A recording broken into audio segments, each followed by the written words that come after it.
بہار رمضان نحمده ونصلي ونسلم على رسوله الكريم اما بعد فاعوذ بالله من الشيطان الرجيم بسم الله الرحمن الرحيم قال الله تعالى في القرآن المجيد واقيموا الصلاة وآتوا الزكاة صدق الله العظيم وقال الله تعالى في شان حبيبه صلى الله عليه وسلم ان الله وملائكته يصلون على النبي يا ايها الذين آمنوا صلوا عليه وسلموا تسليما اللهم صل على محمد وعلى آل سيدنا ومولانا محمد مبارك وسلم وسلم الصلاة والسلام عليك يا سيدي يا رسول الله وعلى آلك وصحابك يا سيدي يا خاتم النبيين السلام علیکم ورحمۃ اللہ وبرکاتہ۔ ناظرین، آپ دیکھ رہے ہیں SYM TV اور میں آپ کا میزبان محمد جہازد سنگھ۔ ناظرین، آج کا ہمارا موضوع صدقہ اور زکوٰۃ ہے۔ سب سے پہلے میں اپنے مہمان گرامی کا تعارف کروانا چاہتا ہوں۔ ہمارے ساتھ موجود ہیں حضرت علامہ مفتی سلیمان شفیق یوسفی صاحب۔ یہ ہمیں آج بہت ہی پیارے انداز میں زکوٰۃ اور صدقے کے متعلق مسائل اور اس کے فضائل کے بارے میں بتائیں گے۔ آج ہمارے ساتھ اسٹوڈیو میں تشریف لائے ہیں ثنا خوان مصطفیٰ قاری ساجد علی نقشبندی صاحب۔ یہ ہمیں قرآن مجید کی تلاوت اور حضور پاک صلی اللہ علیہ وسلم کی نعت پڑھ کر ہمارے دلوں کو محظوظ فرمائیں گے۔ ناظرین، ہم اپنے پروگرام کا آغاز کرتے ہیں۔ میں دعوت دوں گا قاری ساجد علی نقشبندی صاحب کو کہ یہ قرآن مجید سے ہمارے قلوب و ذہن کو منور فرمائیں۔ أعوذ بالله من الشيطان الرجيم.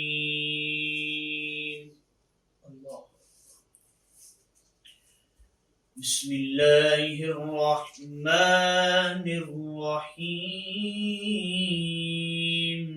ألا إن أولياء الله لا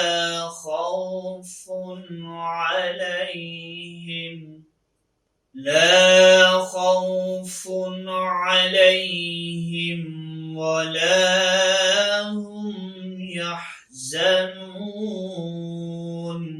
الذين آمنوا وكانوا يتقون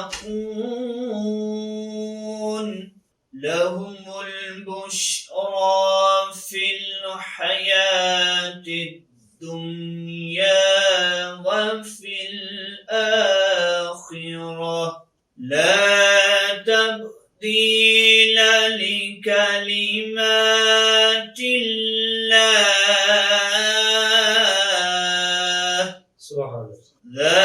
ذلك هو الفوز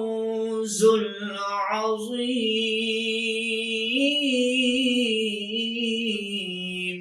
سبحان اللہ، سبحان اللہ۔ ألا إن أولياء الله لا خوف عليهم ولا هم يحزنون سبحان اللہ، سبحان اللہ، سبحان اللہ۔ الذين آمنوا وكانوا يتقون. سبحان اللہ، سبحان اللہ۔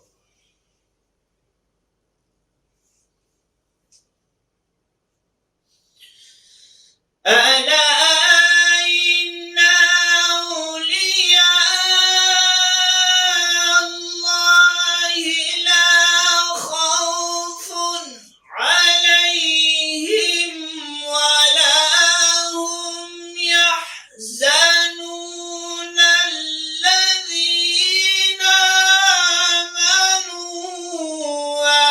وكانوا يتقون. سبحان اللہ، سبحان اللہ، سبحان اللہ۔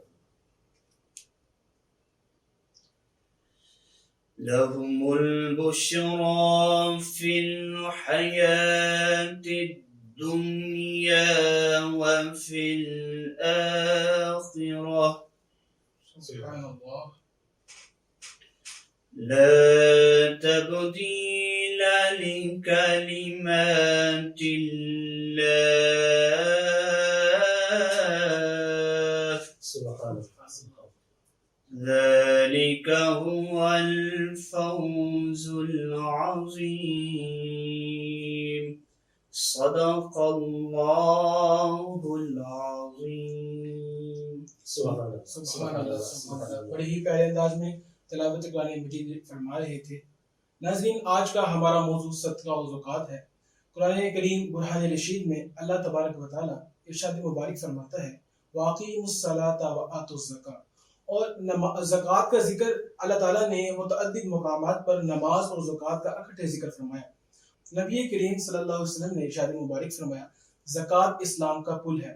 اور حضرت ابو ہریرہ رضی اللہ تعالیٰ عنہ اور حضرت ابو سعید خدری رضی اللہ تعالیٰ عنہ سے روایت ہے، فرماتے ہیں خطبنا رسول اللہ صلی اللہ علیہ وسلم کہ نبی اکرم صلی اللہ علیہ وسلم نے ہمیں ارشاد مبارک فرمایا قسم ہے اس ذات کی جس کے قبضہ قدرت میں میری جان ہے.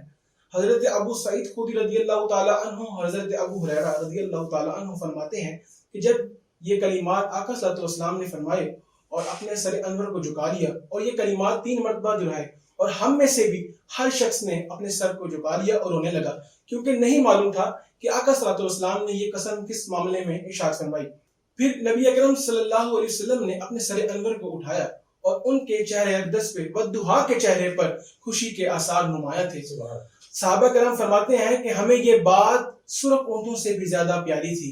نبی اکرم صلی اللہ علیہ وسلم نے ارشاد مبارک فرمایا کہ تم میں سے جو 5 وقت کی نماز پڑھے، زکوٰۃ ادا کرے اور رمضان کریم کے روزے رکھے اور 7 کبیرہ گناہ جن میں شرک، سود، جادو، پاک دامن عورتوں پر تہمت لگانا شامل ہے، اگر اس سے بچتا رہے تو اس سے کہا جائے گا فتحت لہ ابواب الجنہ، کھول دیے جائیں گے اس کے لیے جنت کے دروازے، اور کہا جائے گا ادخل بالسلام، داخل ہو جاؤ سلامتی کے ساتھ. اور ایک اور روایت حضرت ابو ہریرہ رضی اللہ تعالی عنہ فرماتے ہیں کہ نبی کریم جانے کائنات صلی اللہ علیہ وسلم نے ارشاد مبارک فرمایا کہ دوزخ میں جو پہلے 3 شخص جائیں گے ان میں سے ایک وہ مال والا ہوگا جو اپنے مال سے اللہ تبارک و تعالیٰ کا حق ادا نہیں کرتا.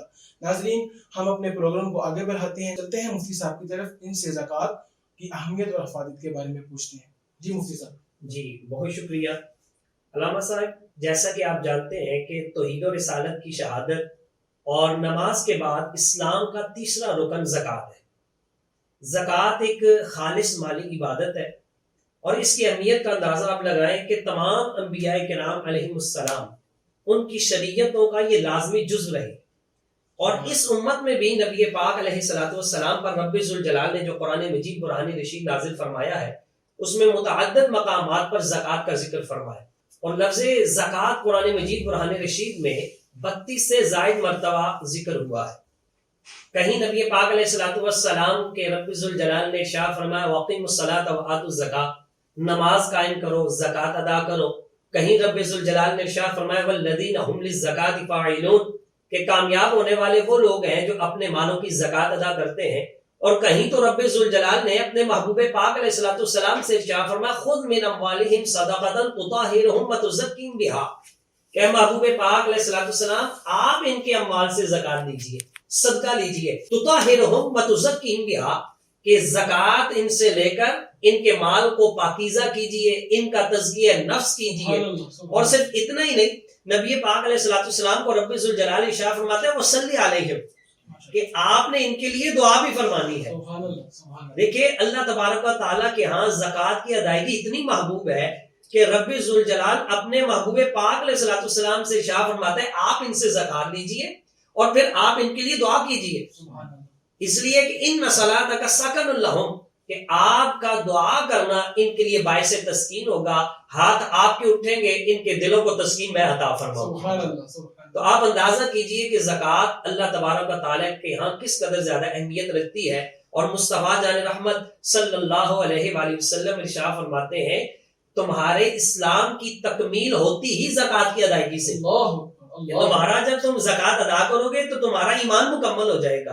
اور پھر حضرت ابو ہریرہ رضی اللہ تعالیٰ عنہ سے روایت ہے نبی پاک علیہ السلام ارشاد فرماتے ہیں کہ تم مجھے 6 چیزوں کی گارنٹی دو، میں اللہ کا رسول ہو کے تمہیں جنت کی گارنٹی دیتا ہوں. سبحان اللہ. میں اللہ کا رسول ہو کے تمہیں جنت کی گارنٹی دیتا ہوں. تو عرض کی کہ یا رسول اللہ صلی اللہ علیہ وسلم وہ 6 چیزیں کون سی ہیں؟ تو نبی پاک علیہ الصلوۃ والسلام نے ان 6 چیزوں میں سب سے پہلے نماز اور اس کے بعد آپ نے زکوٰۃ کا ذکر فرمایا کہ نماز کی ادائیگی، پھر زکوٰۃ، زکوٰۃ کے بعد امانت، امانت کے بعد شرمگاہ کی حفاظت، اس کے بعد پیٹ کی حفاظت، اور نمبر 6 فرمایا زبان کی حفاظت. ان کو غلط استعمال نہیں کرو گے. میں اللہ کا رسول ہو کر یہ کہتا ہوں اللہ تبارک و تعالیٰ تمہیں جنت عطا فرمائے. سبحان اللہ. سبحان. تو اب دیکھیے جہاں نبی پاک علیہ الصلوۃ والسلام نے، رب ذوالجلال نے زکوٰۃ ادا کرنے والوں کو جنت کی خوشخبری سنائی ہے اور ان کے لیے اجر و ثواب کی نوید سنائی ہے، وہاں زکوٰۃ ادا نہ کرنے والوں کو جہنم کی وعید بھی سنائی. اللہ تبارک و تعالیٰ قرآن مجید برہان رشید میں ارشاد فرماتا ہے وَلَا يَحْسَبَنَّ الَّذِينَ يَبْخَلُونَ بِمَا آتَاهُمُ اللَّهُ مِنْ فَضْلِهِ.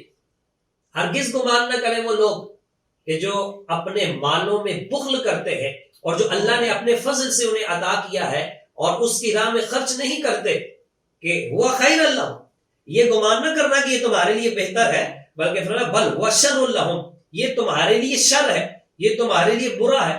کس وجہ سے؟ کہ جب تم نے اپنے مالوں کی زکوٰۃ نہیں دی، جب اللہ تعالیٰ کی نعمت کا حق ادا نہیں کیا، تو سیطوقون ما بخلوا بہ یوم القیامہ، اللہ تبارک و تعالیٰ قیامت والے دن اس کا طوق تمہیں پہنائے گا. اللہ اکبر. اللہ. اس کا طوق تمہیں پہنائے گا، اور یہی مال جسے تم آج جمع کر کے رکھتے ہو اور اپنے لیے بہتر سمجھتے ہو، یہ جہنم کا طوق بن جائے گا. اور سورہ توبہ میں اللہ تبارک و تعالیٰ ارشاد فرماتا ہے والذین یکنزون الذھب والفضة ولا ينفقونها فی سبیل اللہ، کہ جو لوگ سونا اور چاندی جمع کر کے رکھتے اور اس کو اللہ تعالیٰ کی راہ میں خرچ نہیں کرتے، فبشرہم بعذاب علیم، اللہ تبارک و تعالیٰ دنیا میں ارشاد فرماتا ہے کہ انہیں جہنم کی عذاب کی خبر سنا دیجیے کہ وہ جہنم کے عذاب میں گرفتار ہوں گے. اور پھر اللہ تعالیٰ نے ارشاد فرمایا یوم یحمى علیہا فی نار جہنم فتقوی بہا جباہہم وجنوبہم وظہورہم. اللہ تعالیٰ ارشاد فرماتا ہے اس سونا چاندی کو اور اس مال کو کہ جو اللہ تعالیٰ کی راہ میں خرچ نہیں کیا جاتا، جس کی زکوٰۃ نہیں ادا کی جاتی، جس میں بخل کیا جاتا ہے، یوم یحمى علیہا فی نار جہنم، اسے جہنم کی آگ میں تپایا جائے گا. فتقوی بہا جباہہم وجنوبہم وظہورہم، پھر اس کے ساتھ اس شخص کے پشتے، اس کی پیٹھ، اس کی پیشانیاں داغی جائیں گی، اور پھر کہا جائے گا فذوقوا ما کنتم تکنزون، اب چکھو مزہ اس عذاب کا جو تم اپنے لیے جمع کر کے رکھے. پھر ان سے کہا جائے گا فذوقوا ما کنتم تکنزون، اب چکھو مزہ جو تم اپنے لیے جمع کر کے رائے ہو. تو اس آیت مقدسہ سے پتہ یہ چلتا ہے کہ یہ جو مال ہمیں اللہ تبارک و تعالیٰ نے دیا ہے، اور اگر ہم اس کی زکوٰۃ ادا نہیں کرتے تو یہی مال جس کو ہم دنیا میں اپنے لیے بہتر سمجھ رہے ہیں، یہ آخرت میں جہنم میں اسی کے ذریعے عذاب دیا جائے گا. اور آپ اندازہ کریں حضرت عبداللہ بن مسعود رضی اللہ تعالیٰ عنہ ارشاد فرماتے ہیں کہ کوئی روپیہ، کوئی پیسہ ایک دوسرے کے اوپر رکھ کر نہیں ان کی پشتوں پر داغا جائے گا. یہ جو اللہ تعالیٰ نے ارشاد فرمایا فتقوی بہا جباہہم وجنوبہم، کہ انہی روپے پیسے سونا چاندی کو تپا کر اس کے جسموں کو داغا جائے گا. تو اب ایک بندے نے ڈھیروں مال جو ہے اس میں بخل کیا، تو انسان کا جسم تو چھوٹا سا ہے، تو کیا ایسا ہوگا کہ تھوڑا سا تو اس کے جسم پر داغ دیا جائے گا، باقی پیسے پہ پیسہ، اشرفی پہ اشرفی، درہم پر درہم رکھ دیا جائے؟ فرمایا ایسا نہیں ہوگا. حضرت عبداللہ بن مسعود رضی اللہ تعالیٰ عنہ فرماتے ہیں کہ اللہ تعالیٰ اس کے جسم کو اتنا بڑا اور طویل کر دے گا کہ کوئی روپیہ پیسہ ایک دوسرے کے اوپر نہیں بلکہ اس کے جسم پر داغا جائے گا، اور اس قدر زیادہ اسے سخت عذاب دیا جائے گا.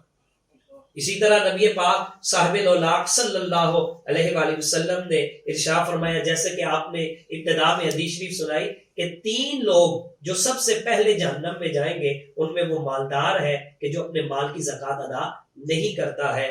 تو معلوم ہوا کہ زکوٰۃ ادا کرنا جنت میں داخلے کا سبب ہے، اور زکوٰۃ ادا نہ کرنا یہ جہنم میں داخلے کا سبب ہے. اللہ تبارک و تعالی ہمیں اپنے مالوں کی زکوٰۃ کی ادائیگی کی توفیق عطا فرمائے. ناظرین، دنیا میں بھی زکوٰۃ نہ ادا کرنے پر وعید سنائی گئی ہے. حضرت ابو ہریرہ رضی اللہ تعالی عنہ سے روایت ہے کہ کریم آقا علیہ الصلوۃ والسلام نے ارشاد مبارک فرمایا جو قوم زکوٰۃ نہیں دے گی اس کو قحط میں مبتلا کر دیا جائے گا. اللہ اکبر. اس سے اندازہ لگایا جا سکتا ہے کہ زکوٰۃ کی اہمیت اور افادیت کس طرح اسلام میں ہے. ہم اپنے پروگرام کو مزید آگے بڑھاتے ہیں. گزارش کروں گا حافظ ساجد علی نقشبندی صاحب سے کہ وہ حضور پاک صلی اللہ علیہ وسلم کی نعت پڑھ کر ہمارے دلوں کو محظوظ فرمائیں. جی حافظ صاحب. صلی اللہ علیہ یا رسول اللہ وسلم علیہ یا حبیب اللہ.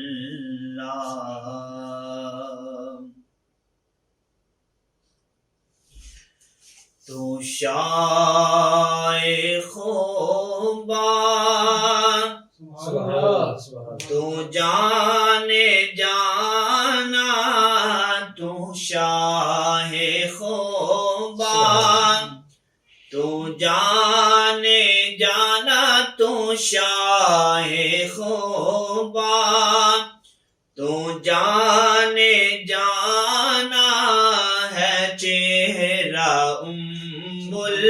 کتاب تیرا نہ بن سکی ہے نہ بن سکے گا نہ بن سکی ہے نہ بن سکے گا مثال تیری جواب تیرا نہ بن سکی ہے نہ بن سکے گا مثال تیری جواب تیرا. تو سب سے اول تو سب سے آخر ملا ہے حسن دوام تجھ کو. تو سب سے اول تو سب سے آخر ملا ہے حسن دوام تجھ کو. ہے عمر لاکھوں برس کی تیری ہے عمر لاکھوں برس کی تیری مگر ہے تازہ شباب تیرا ہے عمر لاکھوں برس کی تیری مگر ہے تازہ شباب تیرا. خدا کی غیرت نے ڈال رکھے ہے تجھ پہ 70,000 پردے. خدا کی غیرت نے ڈال رکھے ہے تجھ پہ 70,000 پردے. جہاں میں بل جاتے تور لاکھوں جہاں میں بل جاتے تور لاکھوں جو ایک بھی اٹھتا حجاب تیرا. تو شائخ خوبا تو جانے جانا تو شائخ خوبا تو جانے جانا ہے چہرہ کتاب تیرا. نہ بن سکی ہے نہ بن سکے گا مثال تیری جواب تیرا. سبحان اللہ سبحان اللہ سبحان اللہ. بہت ہی پیارے انداز میں حافظ صاحب نے ہمیں نعت سنائی. ناظرین چہرہ کتاب تیرا. جب المومنین حضرت عائشہ صدیقہ رضی اللہ تعالی عنہ سے پوچھا گیا کہ آپ صلی اللہ علیہ وسلم کا اخلاق کیسا تھا تو آپ نے فرمایا کیا تم نے قرآن نہیں پڑھا؟ آپ صلی اللہ علیہ وسلم کا اخلاق ہمتن قرآن تھا. ناظرین ہم سوالات کا سلسلہ مفتی صاحب سے شروع کرتے ہیں. اچھا مفتی صاحب آپ یہ بتائیں ہمارے ناظرین کو کہ زکوٰۃ کا مطلب کیا ہے, زکوٰۃ کہتے کسے ہیں؟ جی علامہ صاحب, زکوٰۃ کا لفظی مطلب تو ہے پاکیزگی، برکت، بڑھنا، اور شریعت کی اصطلاح میں اللہ تبارک و تعالیٰ کے لیے مال کا ایک حصہ جو شریعت نے مقرر کیا ہے، غیر ہاشمی سید کو اس کا مالک بنا دینا اور اپنا نفع اس سے جدا کرنا، اس کو زکوٰۃ کہا جاتا ہے۔ یہاں غیر سید کی اصطلاح میں نے اس لیے استعمال کی ہے غیر ہاشمی، یہ کہ نبی پاک علیہ الصلوۃ والسلام کا فرمان عالی شان ہے کہ آل رسول کو صدقہ نہیں، یعنی زکوٰۃ نہیں ان کو لگتی۔ زکوٰۃ کی ادائیگی کے لیے غیر سید ہونا بھی ضروری ہے، اور دوسرا کہ فقیر ہونا بھی ضروری ہے، فقیر ہونا بھی ضروری ہے۔ اگر ہم نے بغیر تحقیق کیے کسی ایسے شخص کو زکوٰۃ کا مال دے دیا کہ جو اس کا مستحق نہیں ہے تو زکوٰۃ کی ادائیگی نہیں ہوگی۔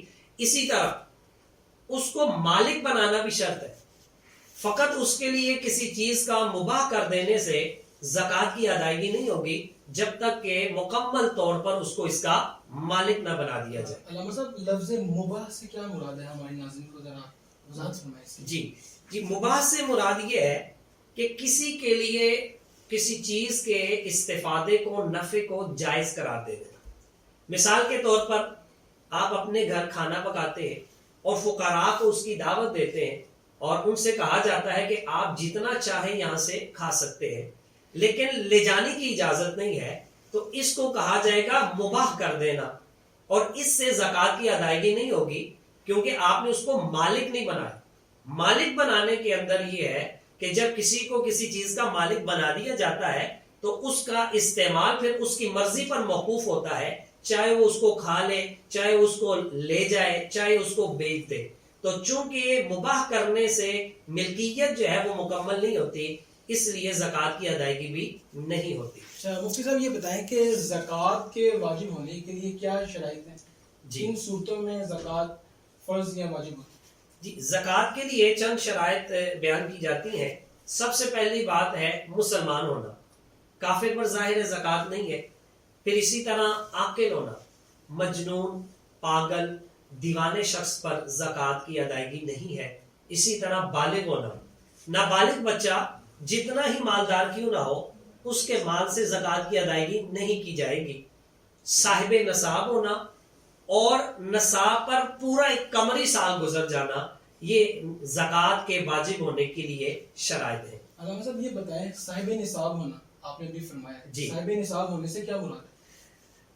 نصاب زکوٰۃ سے مراد علامہ صاحب یہ ہے کہ وہ کم از کم مالیت کہ جس کا مالک ہونے کے بعد مسلمان پر زکوٰۃ کی ادائیگی فرض ہو جاتی ہے، اور اس بارے میں سونا، چاندی، روپیہ، پیسہ ان کے الگ الگ نصاب ہیں۔ سونا 7.5 تولے، چاندی 52.5 تولے، اور روپیہ پیسہ یا مال تجارت جو 52.5 تولے چاندی کی قیمت کے برابر ہو جائے، حاجت اصلیہ سے زائد ہو اور قرض سے خالی ہو، جب اس پر پورا سال گزر جائے گا تو یہ شخص جو ہے صاحب نصاب کہلائے گا اور اس پر زکوٰۃ کی ادائیگی فرض ہو جائے گی۔ ابھی آپ نے فرمایا پورا سال گزر جائے گا، جی سال گزر جانے سے کیا مراد؟ جی سال گزرنے سے مراد یہ ہے کہ جس دن اسلامی کیلنڈر کے اعتبار سے کوئی مسلمان شخص نصاب کا، کم از کم نصاب کا مالک ہو جاتا ہے، اس کا سال شروع ہو جاتا ہے، لیکن اسی دن اس پر زکوٰۃ کی ادائیگی فرض نہیں ہوتی جب تک کہ یہ کم از کم نصاب پورا سال اس کے پاس قائم رہے، اس کے پاس باقی رہے، اور جب اس کا سال مکمل ہوگا اس وقت اس کے اوپر زکوٰۃ کی ادائیگی فرض ہو جائے گی، اور اس وقت اس کے پاس جتنی بھی رقم ہے چاہے 2 دن پہلے کیوں نہ آئی ہو، یہ نہیں کہا جائے گا بھئی یہ تو 2 دن پہلے آئی ہے، اس کی اگلے سال زکوٰۃ ہوگی۔ زکوٰۃ کے سلسلے کے اندر سال کا پہلا اور آخری دن دیکھا جاتا ہے کہ جب سال کا آغاز ہوا تو اس کے پاس کتنی رقم تھی، اور جب سال مکمل ہوا ہے تو اس کے اندر اس کے پاس کتنی رقم موجود ہے۔ ہاں یہ شرط ضرور ہے کہ نصاب کم از کم جو ہے وہ سارا سال قائم رہے، اور درمیان کا اتار چڑھاؤ اس کا کوئی اعتبار نہیں ہے۔ آخری دن جتنا اثاثہ اس کے پاس جمع ہوگا اس سب پر زکوٰۃ کی ادائیگی فرض ہو جائے گی۔ علامہ صاحب یہ بتائیں کہ زکوٰۃ کن کن لوگوں کو دی جا سکتی ہے اور کن کن لوگوں کو دینا افضل ہے؟ جی زکوٰۃ کے جو مصارف ہے نا، یہ اللہ تبارک و تعالیٰ نے قرآن مجید برہان رشید میں خود ہی ارشاد فرما دی ہے۔ اللہ تبارک و تعالی سورہ توبہ کی آیت نمبر 60 میں ارشاد فرماتا ہے انما الصدقات للفقراء والمساکین والعاملین علیہا، کہ زکوٰۃ فقراء، مساکین اور اس کو وصول کرنے والے عاملین ان کے لیے ہے، والمؤلفۃ قلوبہم اور جن کے دلوں کو اسلام کی طرف مائل کرنا ہے، وفی الرقاب اور گردن چھڑانے میں، والغارمین کسی کا قرضہ ادا کرنے میں، وفی سبیل اللہ وابن السبیل اور وہ لوگ جو اللہ تعالیٰ کی راہ میں نکلے ہوئے ہیں، اور مسافر جس کا تعلق اپنے گھر والوں کے ساتھ رابطہ ختم ہو چکا ہے۔ یہ 8 مصارف ہیں جو رب ذوالجلال نے خود بیان فرمائے ہیں کہ ان میں سے کوئی ایک بھی کسی کے اندر شرط پائی جاتی ہے تو اس کو زکوٰۃ ادا کی جائے گی اور زکوٰۃ کی ادائیگی عند اللہ مقبول ہوگی۔ علامہ صاحب، آپ نے بھی ایک لفظ بولا ہے مقروض، جی، کیا کسی کو جو قرضہ دیا ہو اس کو زکوٰۃ میں شمار کیا جا سکتا ہے؟ ایسا قرض جو آپ اس کو دے چکے، اگرچہ وہ شخص نادار ہو اور وہ اس کی ادائیگی نہیں کر سکتا، تو چونکہ زکوٰۃ کے لیے شرط یہ ہے کہ جب آپ مال کسی کو دیں تو اس وقت نیت کرنا ضروری ہے، یا جب آپ زکوٰۃ کا مال الگ کر رہے ہیں اس وقت زکوٰۃ کی نیت کرنا ضروری ہے۔ اور قرض میں دی ہوئی رقم چونکہ ادائیگی کے وقت زکوٰۃ کی نیت نہیں تھی، لہٰذا بعد میں اس کی نیت کرنے سے زکوٰۃ ادا نہیں ہوگی۔ البتہ یہ ہو سکتا ہے کہ اب اسے زکوٰۃ کی رقم دی جائے اور مقروض اس رقم کا مالک بن کر اپنے قرض کی رقم میں اس کو آپ کو واپس کر دے، تو اس طرح زکوٰۃ کی ادائیگی ہو سکتی ہے، لیکن یہ تصرف آزادانہ ہونا چاہیے۔ زکوٰۃ ادا کرتے وقت یہ شرط عائد کرنا درست اور جائز نہیں ہے۔ علامہ صاحب، گھر کی خریداری کے لیے جو جی، رقم جمع کی ہو کیا اس پہ بھی زکوٰۃ ہوگی؟ جی بالکل، جب گھر کی خریداری کے لیے رقم جمع کی جا رہی ہے اور اس کو اپنے پاس جمع کیا ہوا ہے تو ہر سال جب کہ وہ نصاب کو رقم پہنچتی ہے اس کے اوپر زکوٰۃ کی ادائیگی واجب ہوگی۔ ہاں، جب ہم اس کو گھر بنا لیتے ہیں تو پھر جو ذاتی رہنے کے لیے گھر ہوتا ہے اس کے اوپر زکوٰۃ اس کی مالیت پر نہیں ہوتی۔ اور علامہ صاحب، جس پلاٹ کے لیے اس پلاٹ کو مالک کی نیت نہ ہو بیچنے کی، کیا اس پہ بھی زکوٰۃ واجب ہوگی؟ ایسا پلاٹ کہ جس کو اپنا گھر بنانے کی غرض سے خریدا اور اس سے نفع حاصل کرنا یعنی تجارت کی غرض نہ ہو تو پھر اس کی مالیت کے اوپر زکوٰۃ کی ادائیگی نہیں ہوتی۔ ہاں، جب اس کی نیت ہوئی کہ میں اس کو بیچ لوں، اگرچہ اپنا گھر بنانا ہے لیکن نیت یہ ہے کہ یہاں پہ نہیں بنانا، اس کو ایک جگہ سے بیچ کر کسی دوسری جگہ پر جو ہے وہ زمین لے کر وہاں اپنا گھر بنایا جائے گا، تو چونکہ اب اس سے نفع حاصل کرنے کی نیت ہوگی، تجارت کی نیت ہوگی، لہٰذا اس کی مالیت کے اوپر ہر سال زکوٰۃ کی ادائیگی فرض ہوگی۔ اچھا علامہ صاحب، یہ بتائیں کہ جو پلاٹ خریدے گئے تھے تجارت کے لیے، ان کی گزشتہ سالوں کی زکوٰۃ کیسے ادا کی جائے؟ جی، چاہے وہ پلاٹ ہو، سونا چاندی ہو، اور کسی وجہ سے ان کی زکوٰۃ کی ادائیگی نہیں کی گئی تو زکوٰۃ کی ادائیگی کے اندر وہی قیمت معتبر ہوتی ہے کہ جو ان کی زکوٰۃ کی ادائیگی کے وقت پر ہوتی۔ مثال کے طور پر آپ نے گزشتہ سال کی پلاٹ کی زکوٰۃ ادا کرنی ہے تو اب موجودہ دور کی جو اس کی مالیت ہے اس کا نہیں، بلکہ جو گزشتہ سال اس کی قیمت تھی، جو اس کی مالیت تھی، اس کا اعتبار کیا جائے گا، تب اس کی ویلیو اتنی تھی، اس حساب سے اس سال کی زکوٰۃ نکالی جائے گی، اور اس سال کی جب دیکھنی ہے تو اب اس کی ویلیو کیا ہے اس کے مطابق اس کی زکوٰۃ کی ادائیگی کی جائے گی۔ اس میں یہ صورت بھی ہے کہ جب آپ نے پچھلے سال کی بھی زکوٰۃ کی ادائیگی کرنی ہے، فرض کریں آپ کا پلاٹ 1 کروڑ روپے کا ہے اور اس پر آپ کی 2.5 لاکھ روپے زکوٰۃ بنتی ہے پچھلے سال کی، تو اب پچھلے سال کی اس کی یہ زکوٰۃ کی ادائیگی کریں گے۔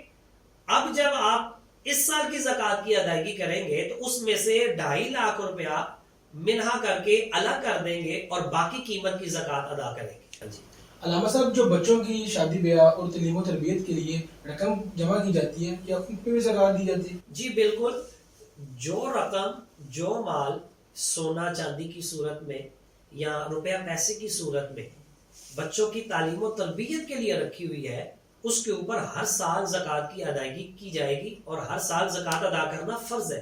یہاں تک کہ حج کے لیے جو رقم جمع کی جا رہی ہے اور وہ نصاب کو پہنچ گئی ہے تو اس پر بھی ہر سال زکوٰۃ واجب ہوتی ہے، ایک صورت ایسی ہے کہ وہ رقم اگر حکومت کے کھاتے میں جمع کرا دی گئی ہے تو پھر تو اس پر زکوٰۃ نہیں ہوگی. اگر آپ نے اپنے پاس رکھی ہوئی ہے، اپنے بینک اکاؤنٹ میں رکھی ہوئی ہے، تو حج کے لیے جمع کی ہوئی رقم پر بھی ہر سال زکوٰۃ ادا کرنا فرض ہے. بہت شکریہ علامہ صاحب، آپ نے ہماری رہنمائی فرمائی.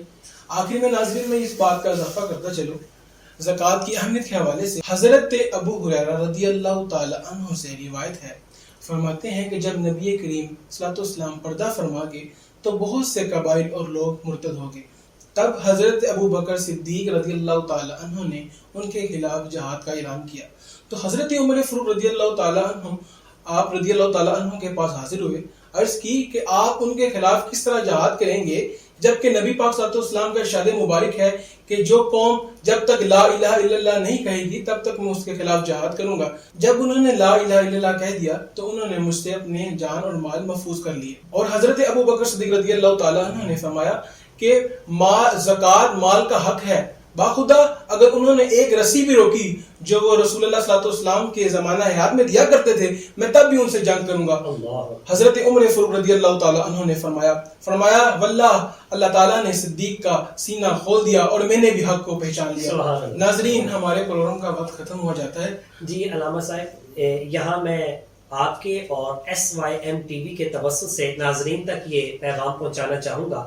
جیسا کہ آپ بھی جانتے ہیں کہ ہمارے مربی، ہمارے شیخ، ہمارے رہنما، پیر طریقت، رہبر شریعت، عالم با عمل، صوفی با صفا، منیر اسلام، المعروف پکے ٹھکے صوفی حضرت علامہ مولانا الحاج منیر احمد یوسفی رحمۃ اللہ تعالی علیہ، آپ کے قائم کردہ ادارے نگینہ سوشل ویلفیئر سوسائٹی اور انجمن اشاعت دین اسلام دن رات دین اسلام کی ترویج و اشاعت اور غریب و مستحق افراد کی خدمت میں مصروف جہاد ہے. آپ اپنے صدقات و خیرات اور عطیات ان اداروں میں جمع کروا کر مستحق افراد تک پہنچائے. اللہ تبارک و تعالیٰ آپ کو دونوں جہانوں کی سعادتیں عطا فرمائے. آمین. ماشاءاللہ بہت ہی خوبصورت انداز میں انہوں نے بتایا. اب ہم اپنے اسکرین پر ان اداروں کے کانٹیکٹ نمبر اور ان کی بینک ڈیٹیل شیئر کریں گے تمام ناظرین کی سہولت کے لیے. ناظرین کل ملاقات ہوگی ایک نئے موضوع کے ساتھ. اپنا بہت خیال رکھیے گا. اپنے میزبان محمد جہان سندھو کو اجازت دیں. السلام علیکم. بہار رمضان